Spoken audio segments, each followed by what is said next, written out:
देनी होगी, देनी होगी, देनी होगी, मजदूरों को पक्की नौकरी देनी होगी, देनी होगी, देनी होगी, मजदूर एकता जिंदाबाद, जिंदाबाद, जिंदाबाद, मजदूर एकता जिंदाबाद। जिंदाबाद, जिंदाबाद, अमेरिका का टैरिफ नहीं चलेगा, नहीं चलेगा, नहीं चलेगा, अमेरिका का टैरिफ नहीं चलेगा, नहीं चलेगा, नहीं चलेगा, मजदूरों को छटनी करने वाली सरकार नहीं चलेगी, नहीं चलेगी, नहीं चलेगी, ये केंद्र सरकार नहीं चलेगी। नहीं चलेगी, नहीं चलेगी, अरे केंद्र सरकार होश में हो, होश में आओ, होश में आओ, अरे हिमाचल सरकार होश में हो, होश में आओ, होश में आओ, अरे होश में तुमको आना होगा, आना होगा, आना होगा, अरे पक्की नौकरी देनी होगी, देनी होगी, देनी होगी, पक्की नौकरी देनी होगी। देश के अंदर जो केंद्र की मोदी सरकार ने एक युद्ध का जो आरंभ किया है, यह युद्ध का आरंभ हमारे देश के पूंजीपतियों के खिलाफ और मजदूर वर्ग के खिलाफ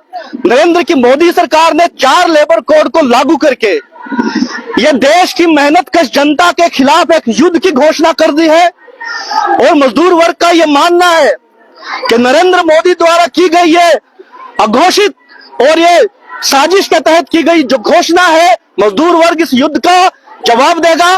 क्योंकि केंद्र की मोदी सरकार ने जो हमारे देश की मेहनतकश जनता ने देश की आजादी से पहले भी अंग्रेजी हुकूमत से लड़के भी मजदूरों के अधिकार, हक और हकूक जिंदा रखने के लिए जो कानून बनवाए थे, उन 44 श्रम कानूनों में से आज केंद्र की मोदी सरकार ने 29 श्रम कानूनों को खत्म करके 4 लेबर संहिताओं में तब्दील कर दिया गया है। ये 4 लेबर संहिताएं क्या है? जब ये 4 लेबर संहिताओं का हवाला दिया जाता है तो ये कहा जाता है कि ये मजदूर वर्ग का कल्याण करने के लिए बनाई गई है। लेकिन आपने देखा होगा कि जब भगत सिंह जैसे शख्स ने असेंबली के अंदर बम फेंका था, तो इंडस्ट्री डिस्प्यूट एक्ट के तहत जो बम फेंका था, तो अंग्रेजों से लड़कर अंग्रेजों ने भगत सिंह को उसमें केस के अंदर फांसी की सजा सुनाई। मिल है, आशा वर्कर है, आपका इंडस्ट्री का मजदूर है, आउटसोर्स वर्कर है, 108, 102 एम्बुलेंस कर्मचारी है, सारे के सारा मजदूर वर्ग हड़ताल पे है, किसान हड़ताल के ऊपर है।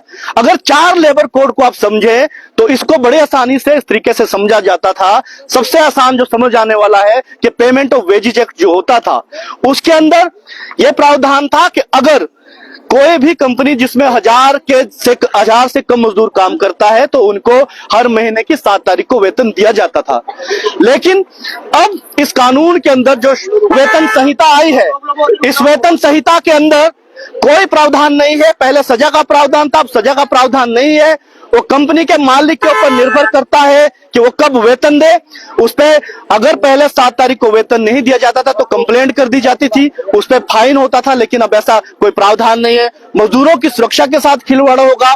ग्रेच्युटी का इसके अंदर प्रावधान नहीं किया गया और ग्रेच्युटी का 1 साल का शगुफा जरूर छोड़ा गया है, लेकिन कार्य का जो स्वरूप है वो फिक्स टर्म कर दिया गया है। पहले पक्की नौकरियां मिलती थी, फिर ठेके पे मिलती थी, लेकिन आज 11 महीने के लिए, 9 महीने के लिए काम मिलेगा और मजदूरों को फिक्स टर्म के अंदर झकझोर दिया गया है। इसका सबसे जो सीधा साधा एग्जाम्पल है वो आपका 108 और 102 कर्मचारी वर्कर है जो आज अपने अधिकारों के लिए लड़ रहा है।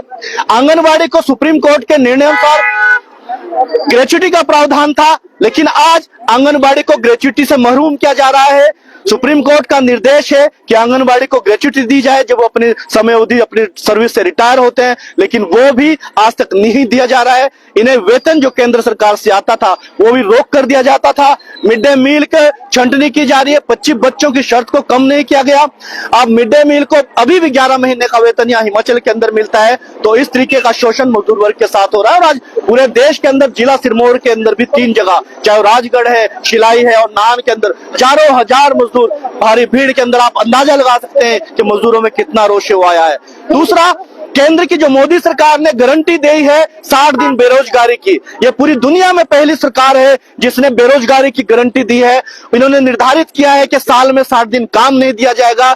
मनरेगा को बंद कर दिया है, वीबीजी राम के नाम पे योजना लाई है और जो 60 दिन जब फसल का समय होगा तो वहां मजदूरों को काम नहीं मिलेगा। इसका सीधा जो सीधा असर क्या पड़ेगा कि जो खेती हर मजदूर है उनको कम पैसे में काम करने के लिए मजबूर होना पड़ेगा। ये हमला मजदूर वर्ग के ऊपर है और ये बड़े बड़े पूंजीपति घरानों के लिए ये हमला किया जा रहा है। ये जो डबल इंजन की सरकार कहते हैं, ये अदानी अंबानी का डबल इंजन है, ये ट्रंप और मोदी का डबल इंजन है। आज आपने देखा है कि अमेरिका ने जबरदस्ती मोदी को मजबूर करके 18% टैरिफ, 22% टैरिफ, 25% टैरिफ हमारे खाद्य वस्तुओं के ऊपर जो लगा रहा है, इससे किसानों की फसलों की बिक्री कम हो जाएगी, हमारे देश की कृषि पे संकट आ जाएगा, किसान बेहाल हो जाएंगे। तो ये नीतियां जो मोदी सरकार की है, किसान विरोधी है, मजदूर विरोधी है और कर्मचारी विरोधी है, इसका मुकाबला किया जाएगा। और दूसरा जो अभी बिजली के बिल का स्मार्ट मीटर जो योजना आई है, इस स्मार्ट मीटर योजना ने हमारे, आपने अभी देखा होगा राजगढ़ के अंदर पिछले 4 दिन पहले एक व्यक्ति का 95,000 रुपए बिल, गांव के अंदर 4 बत्तियां जलती है, 95,000 रुपए। हमने सोशल मीडिया के अंदर वो मुद्दा उठाया है। 17,000 रुपए, 18,000 रुपए, 30,000 रुपए, 1-1 लाख बिल आ रहा है। तो ये स्मार्ट मीटर योजना जो चलाई जा रही है, बिजली का निजीकरण के लिए चलाई जा रही है। पहले जब सरकारी सेक्टर के अंदर मीटर कम था, उपभोक्ता कम थे, तो बिजली सेक्टर के अंदर कर्मचारियों की संख्या भी ज्यादा थी। अब उपभोक्ता बढ़ गए हैं, सरकारी कर्मचारियों की संख्या कम हो गई है। ये निजीकरण की तरफ इशारा कर रहा है और निश्चित रूप से हमारा ये मानना है कि केंद्र की मोदी सरकार ने इस देश को बेचने का मन बना लिया है और मजदूरों के प्रति, देश की जनता के प्रति युद्ध का आरंभ किया है। युद्ध का आरंभ उन्होंने किया है, लेकिन मजदूर वर्ग का यह मानना है कि अगर यह युद्ध आप हम पर थोपेंगे तो मजदूर वर्ग इस लड़ाई को कंधे से कंधा मिलाकर सभी मजदूर यूनियन इकट्ठा होकर, आज भी जैसे AITCU के लोग हैं, इंटक के लोग हैं, ज्वाइंट ट्रेड यूनियन के लोग आज इकट्ठा हुए, कंधे से कंधा मिलाकर मजदूर वर्ग के विरोधी जो मोदी सरकार ने युद्ध का आगाज किया है, इसका जवाब देने के लिए हम तैयार हैं। आशीष कुमार, राज्य सचिव। दुनिया में हर तरह के लोग हैं, पर हम वो हैं जिनकी नस नस ऑन है, जिनसे ये जहां ऑन है। तो आ अपनी एनर्जी फैला, सेल्फ बिलीफ का बैकअप बना, सोच की पावर से सपनों की फ्लड लाइट जला, बिजली की स्पीड से खुद को आजमा, सूरज को जरा पास बुला, spread the light bro, darkness को हरा। जो रहते हैं ऑन उन्हें भला रोक सकता है कौन? माइक्रोटेक, रहो ऑन, फुल ऑन।